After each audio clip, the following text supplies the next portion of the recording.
अस्सलाम वालेकुम।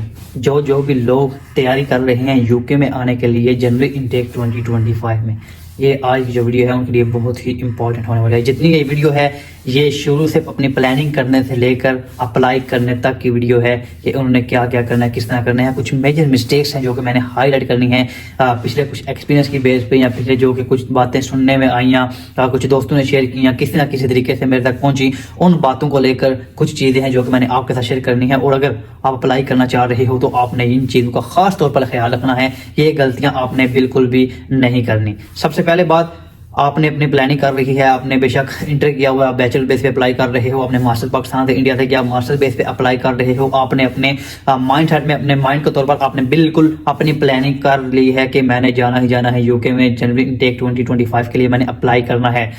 इसके लिए बिल्कुल भी आपने रिलैक्स नहीं रहना। एज सून एज पॉसिबल आप अप्लाई करो, इसमें डिले ना करो, क्योंकि बहुत सारी यूनिवर्सिटीज अभी ऐसी होने वाली हैं। अभी जो है वो अक्टूबर का ऑलमोस्ट हाफ मंथ गुजर चुका है, नवंबर के एंड तक जो है वो एडमिशन उनके क्लोज हो जाएंगे। मोस्टली जो यूनिवर्सिटी उनके जो है वो क्लोज हो जाते हैं, एक आध यूनिवर्सिटी रह भी जाती है, उनके जो है वो दिसंबर के स्टार्ट में क्लोज हो जाते हैं। तो इसलिए आपने बिल्कुल भी इसमें डिले नहीं करना, जितना जल्दी हो सकता है अपना प्रोसेस जो है वो स्टार्ट करें, अपना जो है वो ऑफर लेटर मंगवा लें, अपना कंडीशन लेटर मंगवा लें और अपनी जो कंडीशन है उसको जो है वो पूरा करना शुरू कर दें। तो इस चीज़ का आप जो है लोगों ने खास तौर पर ख्याल रखना है कि इसमें डिले आपने बिल्कुल भी नहीं करना। अपनी तरफ से आपका जो है वो प्रोसेस जल्दी से जल्दी होना चाहिए, आपकी तरफ से जो है वो डिले नहीं होना चाहिए। दूसरी इंपॉर्टेंट बात, आपने प्लान कर लिया, आप जो है प्रोसेस करना शुरू करने लगे हैं, तो इंपॉर्टेंट चीज़ किस तरह करें, किसके थ्रू करवाएं? कंसल्टेंट बहुत ही ज्यादा मैटर करता है कि आप किसके पास जाने वाले हो। किसी अनाड़ी कंसल्टेंट के हाथ नहीं चढ़ना, किसी एजेंट के हाथ नहीं चढ़ जाना कि वो भाई वैसे ही कभी कभार किसी का वीजा लगवा देता है।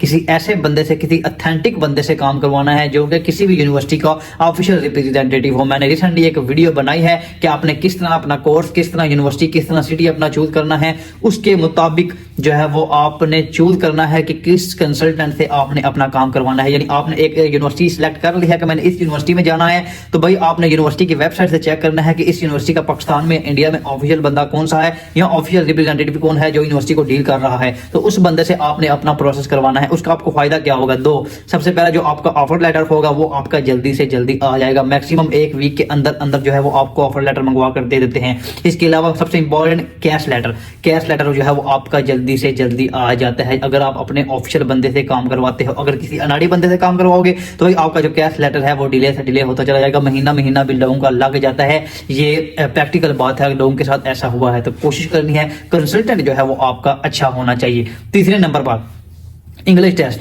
जब आपने कोई यूनिवर्सिटी या कोई कोर्स आपने चूज करना है तो आपने मेक श्योर करना है कि आपकी जो है इंग्लिश टेस्ट जो कि आपने करना है, चाहे वो लैंग्वेज सेट है, चाहे वो आइल्स है, चाहे वो ऑक्सफोर्ड है, चाहे वो पीटीई टेस्ट है, कोई भी आप टेस्ट कर रहे हो वो इस यूनिवर्सिटी में एक्सेप्टेबल हो। क्योंकि last intake I think January intake 2024 के अंदर एक केस ऐसा सुनने में आया था कि आई थिंक कोवेंट्री यूनिवर्सिटी थी, उधर एक लड़के का जो है उन्होंने बोला कि पहले उन्होंने एक्सेप्ट कर लिया, बस सारा कुछ कर लिया, फिर बाद में उन्होंने बोला ये आपका टेस्ट जो है वो इधर एक्सेप्टेबल नहीं है। अभी मुझे ज्यादा याद नहीं है उसका कि उसने कौन सा टेस्ट किया था, लेकिन यूनिवर्सिटी ऑफ कमेंट्री थी, इतना मुझे याद है। तो ये चीज मेक श्योर करनी है। अगर एमओआई की बेस पे हो रहा है तो वो भी मेक श्योर करना है। इसके अलावा अगर आप कोई टेस्ट कर रहे हो तो आपको श्योरिटी होनी चाहिए कि ये जो टेस्ट है जो आप कर रहे हो ये उस यूनिवर्सिटी में जो है वो एक्सेप्टेबल है। इस चीज का आपने खासतौर पर ख्याल रखना है।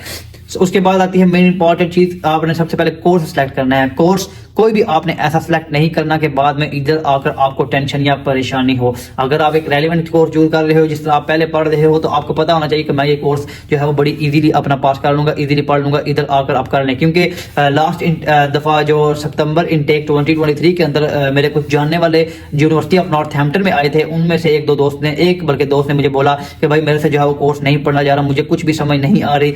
उसको बेनिफिट ये हो गया कि उसको पहले वीक ही ये चीज रियलाइज हो गई कि ये वो इस कोर्स को नहीं पढ़ सकता, तो उसने अपना जो है वो कोर्स स्विच करवाकर किसी और कोर्स में जो है वो एडमिशन ले लिया। अपनी जो फी वगैरह भी उसने इस तरह एडजस्टमेंट कर ली थी कि उसी फीस के अंदर उसको दूसरा कोर्स मिल गया। तो अगर आपको पहले वीक में रियलाइज हो जाता है तो ये तो बेस्ट है, आप अपना कोर्स जो है वो चेंज कर लेते हो। इसकी एक डेडलाइन होती है, लेकिन इससे बेहतर है कि आप पहले ही अपना वो कोर्स चूज करो, अपनी रिसर्च उस पर करो, किसी इन्वेस्टमेंट से पूछो या किसी बंदे से पूछो कि यार ये कोर्स मेरे लिए बेस्ट है या फिर नहीं, तो उस कोर्स में आपने एडमिशन लेना है। उसके बाद यूनिवर्सिटी आपने कोई भी ऐसी चूज नहीं करनी कि जो कि आपकी फी बहुत ज्यादा हो, यानी ऐसी यूनिवर्सिटी आपने चूज करनी है जिसकी फी जो है वो मैनेजेबल हो। ये नहीं कि एक दो कैंपस हैं, एक जो कैंपस की फी है वो 16,000 पाउंड है कि 13,000, तो ट्राई करें जो 13,000 वाली फीस है उसको चूज कर लें। कोई भी ऐसी यूनिवर्सिटी या कोर्स आपने चूज नहीं करना जिसकी जो फी है वो 15-16,000 पाउंड हो, स्पेशली गर्ल्स के लिए, क्योंकि गर्ल्स के 2-3 गर्ल्स के एक्सपीरियंस मेरे साथ खुद हुए हैं जिन्होंने मुझे मैसेजेस वगैरह किए। एक ने स्कॉटलैंड वाली की तरफ से, ग्लासगो की तरफ, उन्होंने मुझे बोला कि मेरी 16,000 पाउंड फीस है, उसके बाद उसने अपना जो इनिशियल डिपॉजिट था वो भी 5-6,000 पाउंड दिया हुआ था, वो मुझे कह दिया मुझे काम नहीं मिल रहा। लेटर ऑन फिर मैंने कुछ जितना मेरे से हो सकता था मैंने गाइडलाइन दी, मैंने बोला कि इस तरह आप करें।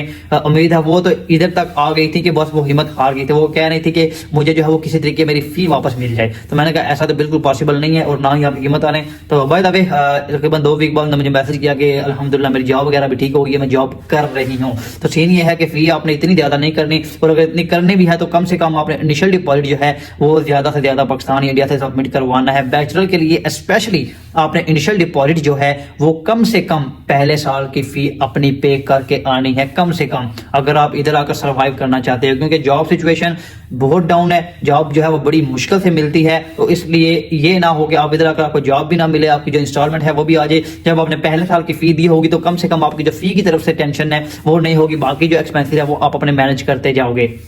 तो इस हिसाब से ये सारा कुछ आपने मैनेजेबल रखना है, सारी जो चीजें हैं इसका खास तौर पर ख्याल रखना है कि जो है वो एडजस्टेबल फी हो, मैनेजेबल फी हो। इसके अलावा सिटी बहुत इंपॉर्टेंट है, लास्ट मैंने इस पे डिटेल में वीडियो बनाई थी, लेकिन मैं अभी इसमें थोड़ा समराइज कर दूं कि सिटी भी आपने वो चूज करना है जो कि आपकी सबसे पहले यूनिवर्सिटी के करीब हो, दूसरा अगर दूर भी हो तो इतना दूर हो कि एक्सेसिबल हो, आपकी बस वगैरह उधर जा सकती है, क्योंकि बस का आपको फायदा ये है कि टिकट आपको उसकी सस्ती मिल जाती है। लेकिन अगर आपको ट्रेन पे जाना पड़ता है 1 घंटे के, 1.5 घंटे का, 2 घंटे का आपको ट्रैवल करना पड़ता है, इधर यार टिकट्स बहुत महंगी हैं ट्रेन की। मैं अपने कई दफा जिक्र करता हूँ बताने के लिए कि यार मैं 50-50, 60 पाउंड की टिकट लेकर जाता रहा हूं यूनिवर्सिटी, जो कि बिल्कुल भी वर्थ नहीं थी करती। मुझे वर्थ क्यों करती थी, एक दिन मेरी यूनिवर्सिटी थी, दूसरी है कि मेरी जॉब इधर अच्छी लगी हुई थी, पहले आते ही मेरी जॉब शुरू में अच्छी लग गई, इसलिए मेरे लिए वो अफोर्डेबल थी, मैं अफोर्ड कर सकता था तो मैं जाता था। लेकिन आप यार ट्राई करो, ये गलती ना करो, इतनी दूर आपको ना जाना पड़े। ट्राई करो शुरू में ही आप इतना नजदीक आकर सेटल हो जाओ कि आपकी यूनिवर्सिटी का जो ट्रैवलिंग कॉस्ट है वो कम से कम आपकी सेव होती चली जाए, बजाय इसके कि आप ट्रैवलिंग कॉस्ट इतनी ज्यादा हो कि आपकी बचत भी ना हो और आपके एक्सपेंस जो है वो ज्यादा आते जाएं। तो ये कुछ इंपॉर्टेंट चीजें थी। इसके अलावा बैंक स्टेटमेंट पे मैं एक अलग से वीडियो बनाऊंगा कि वो आपने किस तरह मैनेज करनी है, उसमें भी आपने बिल्कुल भी कुछ गलतियां हैं वो नहीं करनी, उसमें मैं डिटेल में बाद में वीडियो बना दूंगा। तो ये कुछ इंपॉर्टेंट वीडियो टॉपिक्स थे, कुछ इंपॉर्टेंट पॉइंट्स थे, मैंने सोचा आपके साथ शेयर करना चाहिए। इसके अलावा फिर भी आपके दिल में किसी किस्म का कोई सवाल आता है मुझे इंस्टाग्राम पे मैसेज कर सकते हो, इंस्टाग्राम की जो आईडी है वो डिस्क्रिप्शन में मेंशन है। इसके अलावा वीडियो अच्छी लगी वीडियो को लाइक लाजमी कीजिएगा, चैनल पर नए हैं तो यार चैनल को सब्सक्राइब करना मत भूले। इंशाल्लाह मिलेंगे नई वीडियो के साथ, तब तक के लिए अल्लाह हाफिज।